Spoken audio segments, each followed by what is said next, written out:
Ready ready. हमारे साथ भारतीय बेरोजगार मोर्चा के राष्ट्रीय अध्यक्ष हैं और राष्ट्रीय प्रभारी हैं। हम इनसे बातचीत करते सिद्धांत मौर्य जी हैं। क्या कुछ कहेंगे इस तरीके से जो बेरोजगारी का स्तर बढ़ते ही जा रहा है पूरे देश भर में, और आप लोग ये पहल कर रहे हैं, युवाओं को जागरूक कर रहे हैं? बेरोजगारी आज ऐसी परिस्थितियों निर्माण नरेंद्र मोदी की एक स्लोगन ये था कि आत्मनिर्भर भारत, आत्मनिर्भर भारत। मगर बेरोजगारी का आलम यहाँ तक पहुँच गया कि आज वर्तमान समय में ये आत्मनिर्भर भारत आत्महत्या वाला भारत है। जैसा कि एक रिपोर्ट भी है एनसीईआरटी के संदर्भ जो ये रिपोर्ट ये बात कह रही है कि बेरोजगारी की वजह से और उनके रोज़गार ना मिलने की वजह से 1,64,000 ऐसे नौजवान आत्महत्या करने को मजबूर हैं। उतनी ही नहीं बल्कि अभी एक सामना नाम का अखबार है, का रिपोर्ट है, वो जनवरी माह में रिपोर्ट है। वो सामना नाम के अखबार का रिपोर्ट यहाँ तक कह दिया कि 20 करोड़ लोगों की आबादी ऐसी है जो भूखे पेट सोने को मजबूर है। इसका मतलब ये आने वाले समय में अगर वो 20 करोड़ लोग भूखे पेट सोने को मजबूर हैं, इसका यह समझा जाता है कि बेरोजगारी के कारण आने वाले समय में देश में नरसंहार होने की परिस्थितियाँ निर्माण होती हैं। तो ये नरसंहार होने की जो परिस्थितियाँ हैं और युवाओं बेरोजगारों के अंदर जो आत्मसम्मान, आत्मबल और उनके अंदर जो आत्महत्या करने की एक मनोवैज्ञानिक प्रवृत्ति निर्माण हो गई हो, उसको हम खत्म करना चाहते हैं और इनके अंदर एक जागृति करके हम आंदोलन, क्योंकि अब ये मांगने से नहीं मिलने वाला अधिकार मांगने के बजाय हम यहाँ पर तैयारी कर रहे हैं कि अब आपको आंदोलन की दिशा पर काम करना चाहिए, क्योंकि हमारे महापुरुषों ने आंदोलन किया है तो आज इतना बड़ा अधिकार हमें मिला।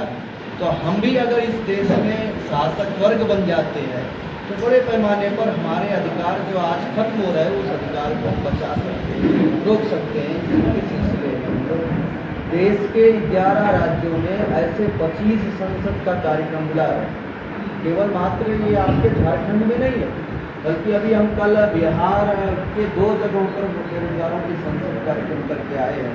तो झारखंड में है, आज झारखंड में है, फिर इसके बाद हमारा अगला कार्यक्रम होगा उड़ीसा में, उड़ीसा के बाद वेस्ट बंगाल के 2 कार्यक्रम होगा। इस तरीके से देश के 11 राज्यों में अभी फर्स्ट हम लोग, ये पहले चरण का हमारा आंदोलन है, ये कार्यक्रम भी नहीं हम मानते। हमारा मानना है कि आंदोलन है, आंदोलन का ये पहला चरण है। अगर इसके बावजूद भी हमारे मुद्दे पर, बेरोजगारी के मुद्दे पर अगर ये शासक वर्ग यानी हमारे वोटों से चुन करके गए हुए जो ये लोक प्रतिनिधि है, अगर हमारे मुद्दे पर बोलने को तैयार नहीं है तो हमें आंदोलन के लिए मजबूर कर सकते हैं। अगर आंदोलन के लिए मजबूर कर सकते हैं तो हम आंदोलन की तैयारी करने के लिए ये हमारा संकल्प मिला। अच्छा, आपने कहा अभी कि जो आप लोगों का पहला चरण है एक आंदोलन की तरह, तो ये 10 सालों के बाद ही क्यों बेरोजगारी धीरे धीरे बढ़ रही थी तब क्यों? हम लोग ऐसी बात नहीं है कि 10 साल के बाद ही क्यों, बल्कि इसलिए आज करने की वजह पड़ी क्योंकि आज बड़े पैमाने पर उसका हो, हमारे साथ धोखेबाजी हुई। इससे पहले जिन लोगों ने शासन व्यवस्था में थे वो लोग जो धोखेबाजी किए, वो धोखेबाजी की वजह से हमारे युवाओं में समझ निर्माण नहीं हुई। मगर आज वर्तमान की जो सरकार है 10 साल से निरंतर, ये बड़े पैमाने पर युवाओं बेरोजगारों के साथ धोखेबाजी की। ये धोखेबाजी करने की वजह से और देश में अभी 10 साल के अंदर 37% युवा की रिपोर्ट आई थी। 37% भारत में सबसे ज़्यादा युवा है दुनिया के सबसे अन्य रैंकिंग के आधार पर देखा जाए तो युवा वर्ग यहाँ पर ज़्यादा है। और इसका मतलब युवा वर्ग ने ही चुन करके इनको विधानसभा में भेजा, युवा वर्ग ने ही चुन करके इनको लोकसभा और प्रधानमंत्री तक बनाया। और जो जिन युवाओं ने प्रधानमंत्री तक बनाया अपना वोट दे करके, अपने आप को कुर्बान करके, आज उन्हीं युवाओं के साथ इन्होंने धोखेबाजी कर रहे हैं। इसलिए हम लोगों ने ये काम करना शुरू किया और ये निरंतर करते हैं। पर कई ऐसे युवा है जो प्रधानमंत्री की बात करें वो इंस्पायर हो गए, वो चाय वाला से करोड़पति तक बन गए। वो हाँ, आत्मनिर्भर के नाम से प्रधानमंत्री एक नौटंकी करते। जब बेरोजगारी का मामला आया बेरोजगारी पर इस देश में NSC एक आयोग, नेशनल स्टैटिस्टिक्स कमीशन एक आयोग, ये 2006 में कमीशन बनाया गया। इस कमीशन का रिपोर्ट 2017 में आना था। 2017 के रिपोर्ट के अनुसार वो कमीशन के चेयरमैन जो PV मोहनन उसके चेयरमैन थे, ये चेयरमैन ने कहा कि बेरोजगारी बड़े पैमाने पर बढ़ गई है 2017 के रिपोर्ट के दौरान। तो ये नरेंद्र मोदी के ने उसके ऊपर एक फोर्स लगाया कि आपको ये काम नहीं करना है, पब्लिश नहीं करना। बेरोजगारी की जो समस्या है, जो डेटा आया है, इसको आपको समाज में पब्लिश नहीं करना। तो इतना ज़्यादा प्रचार किया गया उस चेयरमैन को। चेयरमैन ने 29 जनवरी 2019 को इस्तीफा दे दिया। इसका मतलब ये समझ में आया, जब ये इस्तीफा दिया, बैकग्राउंड समझने की जरूरत है, जब इस्तीफा दिया तब नरेंद्र मोदी ने चुनावी स्टंट में ये कहना शुरू किया, क्योंकि समाज में चर्चा होना शुरू हो जाता कि NSC का आयोग चेयरमैन का आदमी, चेयरमैन ने इस्तीफा दे दिया। तो क्यों दिया? ये चर्चा होता, इसलिए चर्चा होता कि बेरोजगारी के मुद्दे पर इन्होंने दिया। मगर ये मामला युवाओं को जाए ना, इसलिए नरेंद्र मोदी ने एक घोषणा नौटंकी किया कि पढ़े लिखे नौजवानों को पकौड़ा करना भी रोजगार है। अब युवा बेरोजगार को जो रोजगार मांगने का अधिकार लेना चाहिए था, छीनना चाहिए था कि हमें नौकरी दो, वो अब क्या करने लगा, पकौड़ा तलना ही रोजगार मांगने लगा। ये समस्या आ गई। इससे ये समझ में आता है कि वास्तविक मुद्दे से भटका करके ये लोग गलत मुद्दे की ओर हमारे युवाओं को इन लोगों ने बदला करके लेके गए। यही वजह है कि जो थोड़ी बहुत अंधभक्त टाइप के हुआ है, वही उनकी बात मानते हैं। अगर अंधभक्त टाइप की मानते हैं तो फिर एक बड़े पैमाने के युवा यहाँ पर क्यों इकट्ठा होते हैं?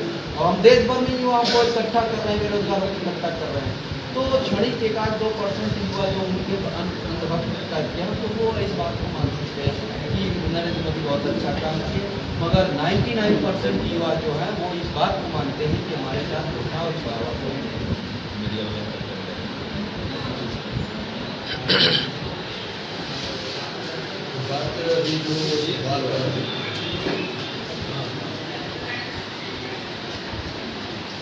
बात को अभी बार बार देश में युवाओं को बताने का काम किया जा रहा है कि हिंदू राष्ट्र, तो इसमें बड़े पैमाने पर युवाओं को उसमें शामिल किया जा रहा है। लेकिन जो लोग हिंदू राष्ट्र बनाने की बात कर रहे हैं, चाहे वो धीरेन्द्र शास्त्री हो कि बड़ा हो और चर्चा में है जो, वो भी हिंदू राष्ट्र का समर्थन कर रहे हैं। मोहन भागवत बोल रहे हैं हिंदू राष्ट्र बनाया जाएगा। तो यही कहना है कि युवाओं को ये बदलाने का काम किया जा रहा है। तो ये बेरोजगारों की संसद के माध्यम से उनको बताने का प्रयास किया जा रहा है कि ये जो हिंदू राष्ट्र बनाने की बात कर रहे हैं, इसमें आपका रोजगार कहाँ है? भड़काना चाह रहे हैं, भड़का रहे हैं और इसके बड़े पैमाने पर युवाओं को साथ में किया और वो तैयार कर रहे हैं जय श्री राम को युवराज के साथ। लेकिन उनकी बेरोजगारी के सवाल पर कभी मुद्दे नहीं उठाते। और इसी तरीके से उन्होंने अयोध्या का मामला उठाया, सारे युवाओं को लेकर गए वहाँ पर बड़े पैमाने पर, और आज क्या हुआ, वो एक वर्ग विशेष के लोगों का मंदिर बन के रहे।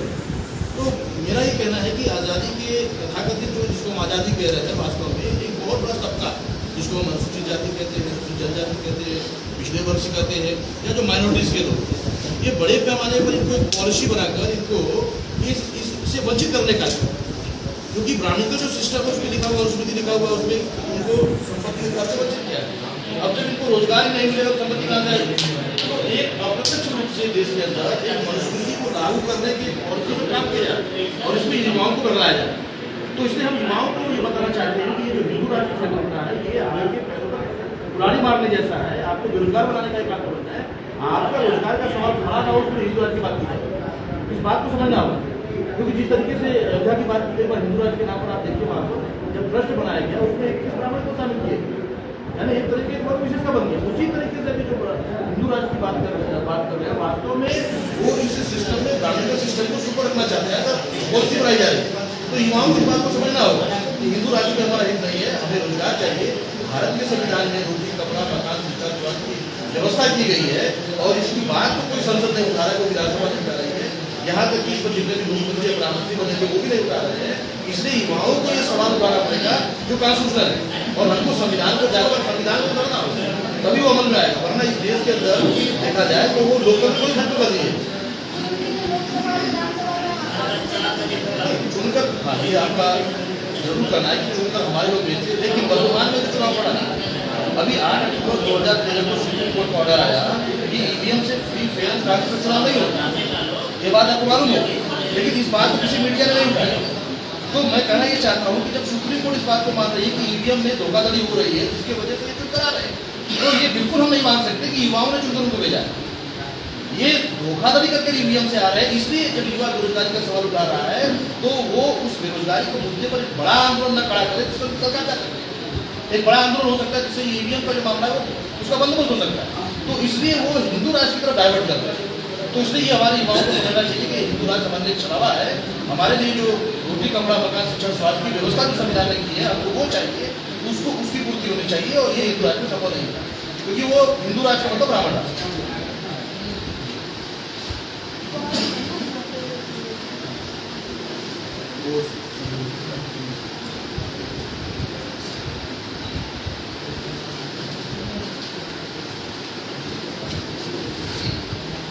पहले जो भाषण दिए थे वो ठीक है, अभी बोल कर लीजिए।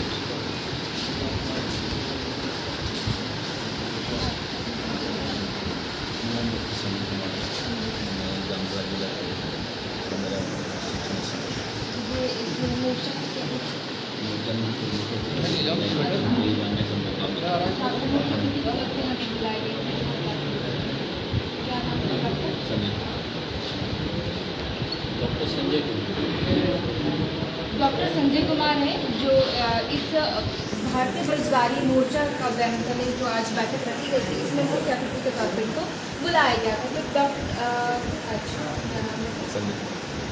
डॉक्टर संजय कुमार जी, आप बताइए क्या कुछ मुद्दों को आप यहाँ पे आए संजय के तौर पर आपको बुलाया गया था? मैंने आकर यहाँ देखे और सुने बेरोजगारी का बुरा जो समस्या है वो वाकई में है। और यहाँ आकर पता चल रहा है कि यहाँ का जो युवाओं को जगाने कर आगे आने के लिए मौका मिल जाता है कि ये बेरोजगारी को जो सांसद यहाँ लगाया गया कल पूरा प्रदेश में लगेगा और युवा आगे आएगा। तो उसके ताकि हमारे जो सांसद और विधायक जो हैं और जो उस बात को नहीं रखते हैं, कल को हमारे युवा लोग इस बात को जानेंगे तो खुद रखने का ताकत रखेंगे। और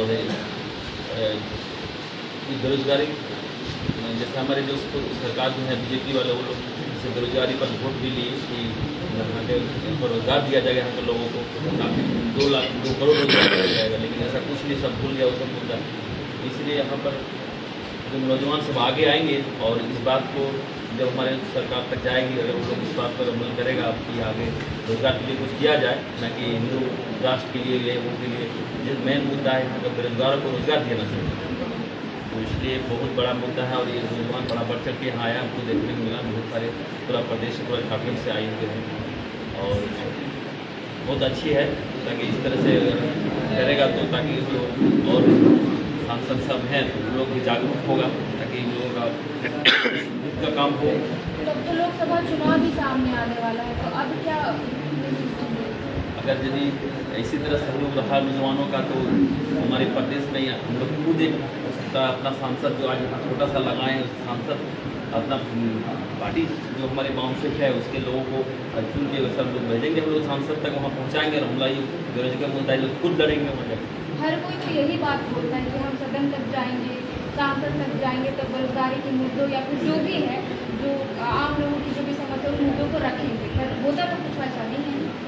लेकिन अब हमारे जो हम लोग का जो विचार है, बाउंसर का जो विचार है, हम लोग अपने मूल निवासी जो यहाँ के हैं हम लोग यहाँ के लोगों के बारे में सोचेंगे और बिल्कुल हम लोग इस मुद्दे को ही लेके हम लोग हमारे लोग चलेंगे और फिर हम लोग पर भरोसा है नाम बाउंसर वाले में। तो यहाँ पर इस बैठक में भारी संख्या में युवा आए, युवा बेरोजगार है और ये लोग भारतीय बेरोजगार मोर्चा के तहत बैनर तले युवाओं को अवेयर कर रहा है कि अपने मुद्दों को लेकर किस तरीके से लड़े। सांसद और विधायक को जो सदन के अंदर भेजते हैं ये लोकसभा या विधानसभा में, उन तक ये मुद्दों को लेकर के कैसे वहाँ तक बात को रखें। यहाँ पर आए तमाम युवा वर्ग के जो लोग हैं उनसे बातचीत करते हैं और उनसे समझते हैं कि वो किस तरीके से देखते हैं बेरोजगारी को।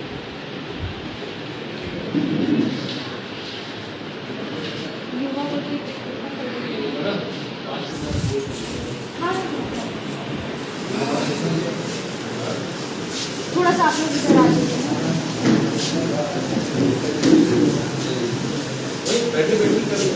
नहीं, बस थोड़ा सा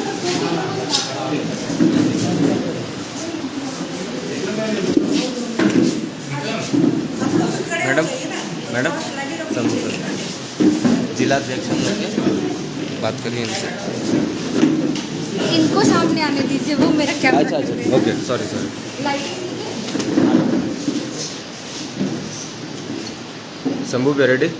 भारतीय बेरोजगारी के पास नगर टोली स्थित सरना भवन जहाँ पर तमाम युवाओं को ये अवेयर किया जा रहा था कि अपने मुद्दों को लेकर के किस तरीके से लड़े और एक आंदोलन मतलब देशव्यापी आंदोलन करें अपने मुद्दों को लेकर के। और यहाँ पर युवा वर्ग के लोग ज़्यादातर आए हैं। यहाँ पर आए युवाओं से बातचीत करते हैं, लोगों को बताया गया किस विषय में।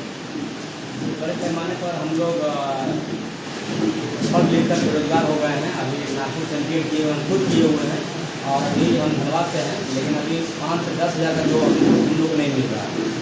और हम आज़ादी इसलिए नहीं लिए कि हम इतना पढ़ लिख कर जाएँ और हमको रोजगार ना मिले।